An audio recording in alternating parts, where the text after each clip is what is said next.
Haleluya, puji Tuhan. Shalom, kita jumpa lagi dalam program acara Inspirasi Hidup bersama saya Pendeta Luntungan. Dan hari ini saya rindu bagi berkat buat kita semua. Mari kita berdoa. Terima kasih banyak Bapak di surga, Engkau berikan waktu, kesempatan buat kami hari ini untuk boleh kembali menikmati kebesaran Tuhan. Firman-Mu kami rindu dengar hari ini. Urapi hamba-Mu, urapi kami semua. Berikan kami tinggal seorang murid, hati seorang hamba untuk mendengarkan firman Tuhan. Engkau berfirman bagi kami semua dalam nama Yesus. Haleluya, amin.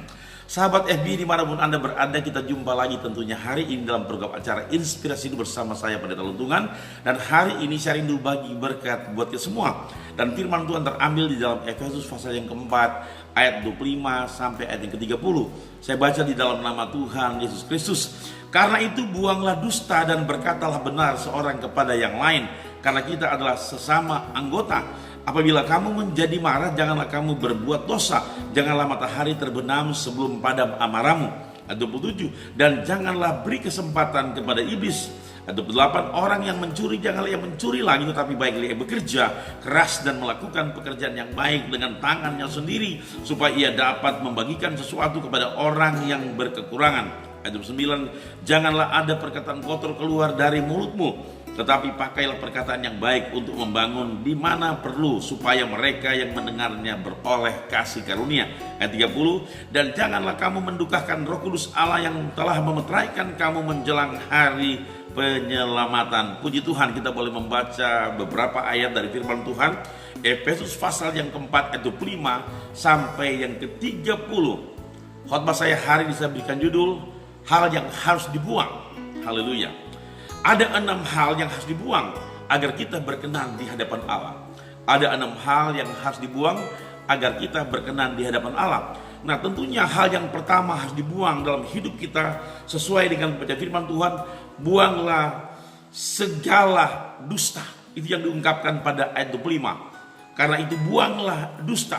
Sahabat FB dimanapun Anda berada, saya mau katakan kepada kita, ada banyak orang yang hidupnya kepingin supaya diurapi, diberkati Tuhan. Ada banyak orang kepingin hidupnya supaya mengalami kemenangan. Ada banyak orang hidupnya supaya mengalami ketenangan. Ada banyak orang hidupnya supaya mengalami berkat. Ada banyak orang dalam hidupnya supaya mengalami hal-hal yang dahsyat yang datang dari Tuhan. Tetapi saya mau katakan juga kepada kita hari ini, bagaimana kita akan mengalami kemenangan, bagaimana kita akan mengalami hal-hal yang dahsyat dari Tuhan, pertolongan Tuhan, perlindungan Tuhan, penyertaan Tuhan, tetapi hidup kita tidak berkenan kepada Tuhan. Kenapa? Sebab hidup di dalam dusta. Makanya saya mau katakan kepada kita lewat pasal 4 ayat 25 kitab Efesus ini, karena itu buanglah dusta. Nah, kalau kita mau hidup berkenan di hadapan Allah, mari kita buang dusta. Sebab bukan sedikit orang percaya yang sampai hari ini masih hidup di dalam dusta. Bukan sedikit orang percaya yang sampai hari ini masih hidup di dalam kebohongan. Bukan sedikit orang percaya yang sampai hari ini masih berbohong, masih bersilat kata, mengadakan tipu muslihat. Bukan sedikit. Makanya saya mau bilang kepada kita, kalau mau hidup berkenan kepada Tuhan, seperti apa kata Alkitab, ingat baik-baik pada pasal ini, pasal 24 ayat 25. Karena itu buanglah dusta. Sahabat FB dimanapun Anda berada, mungkin Anda berkata, Pendeta, kan cuma dusta, kan cuma bohong, gak apa-apa, kan demi kebaikan. Saya mau bilang, namanya bohong tetap bohong, namanya dusta tetap dusta. Alkitab memberikan kepada kita penjelasan, dosa pendusta dalam kitab Wahyu tidak mendapat bagian dalam kerajaan Allah. Sekali lagi, pendusta tidak mendapat bagian di dalam kerajaan Allah. Nah, bukan sedikit kita orang percaya, kita umat Kristiani yang mungkin di hari-hari kemarin, di hari-hari yang sudah, ataupun mungkin sampai hari ini masih banyak di antara kita yang suka berbohong atau suka berdusta. Dengan tegas Alkitab sangat marah, Tuhan sangat marah kalau kita hidup di dalam dusta. Tuhan sangat marah kalau kita hidup di dalam kebohongan. Kenapa demikian? Sebab bertentangan dengan isi hati Tuhan, bertentangan dengan firman Allah, bertentangan dengan kebenaran, bertentangan dengan kehendak Allah, bertentangan dengan kehendak Kristus, bertentangan dengan keinginan Roh Kudus.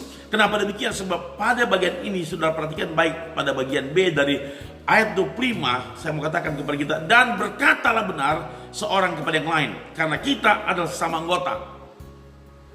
Jadi orang yang hidup dalam dusta tidak berkata benar. Orang hidup dalam dusta tidak berkata jujur. Makanya Alkitab bilang, buanglah dusta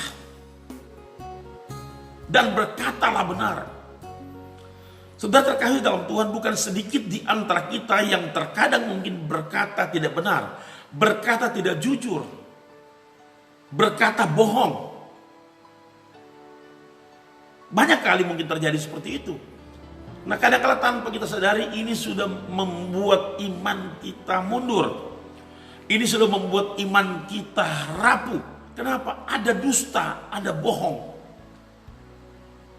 Kalau sampai hari ini saudara sudah puluhan tahun membangun kehidupan Kristen, kalau sampai hari ini saudara sudah puluhan tahun menjadi orang percaya, kalau sampai hari ini kita sebagai hamba Tuhan, kita sebagai pelayan, anak Tuhan, masih berbohong sampai hari ini, masih berdosa sampai hari ini, saya mau katakan kepada kita, hidup kita tidak berkenan di hadapan Allah.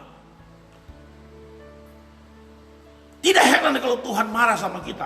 Tidak heran kalau Tuhan murka sama kita. Karena kita suka berdusta, karena kita suka berbohong. Nah, Alkitab memberikan kepada kita penjelasan pada petikan bagian B dari ayat ini. Dan berkatalah benar seorang kepada yang lain, karena itu adalah sesama anggota. Jadi kita di antara orang percaya, di antara umat Kristiani yang di Alkitab bilang, di antara kita sesama anggota jangan berkata bohong, jangan berkata dusta, supaya kita mendapat perkenanan Tuhan. Jadi poin yang pertama dari pembahasan ini, dari ayat ini, mari kita berkata benar, jangan berkata bohong. Sekali lagi, makanya Alkitab bilang kepada kita, buanglah dusta, buanglah bohong. Sekali lagi, buanglah dusta, buanglah bohong. Buanglah segala dusta kalau kita mendapat perkenanan Tuhan. Buanglah segala dusta, buanglah segala pembohongan. Buanglah semua kata-kata bohong dari hidup kita. Buang supaya kita mendapat perkenanan Tuhan.